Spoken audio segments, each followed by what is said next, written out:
Let's first look at our first scenario, where the driver is within 10 kilometers of the pickup location. First, the driver receives an offer and accepts it. After accepting, the Start Fare button will appear.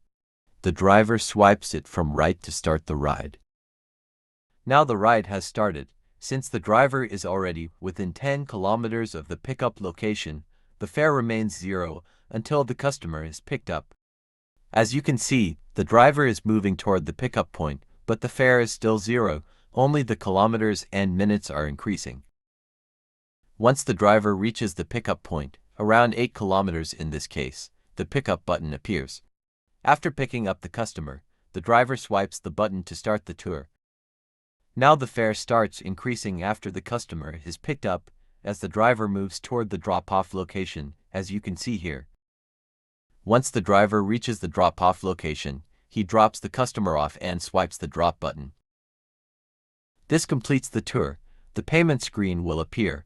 The driver selects the payment method, collects the payment, and the tour is successfully completed.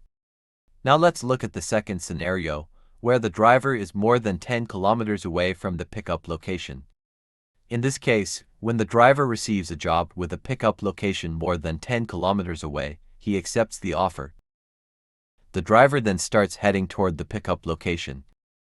On the meter, you can see that kilometers and time are increasing. Once the driver enters the pickup area, he swipes Start Fare button to begin the ride. After the fare has started, the first 10 kilometers before pickup will not be counted in the fare. However, once he travels more than 10 kilometers after fare start but before pickup, the fare will begin to calculate. For example, if you look here, the driver started the fare at 5 kilometers, but the fare didn't begin calculating immediately. Now that the distance exceeds 10 kilometers after fare start, the fare calculation begins. When the driver reaches the pickup point, the fare has already reached 70 kroner. After picking up the customer, the driver swipes the pickup button to begin the tour. As the driver heads toward the drop-off location, the fare continues to increase, as shown here. Upon arrival, the driver drops the customer and swipes the drop button. The tour is now complete. The payment screen appears, the driver selects the payment method, collects the amount, and the tour is successfully completed.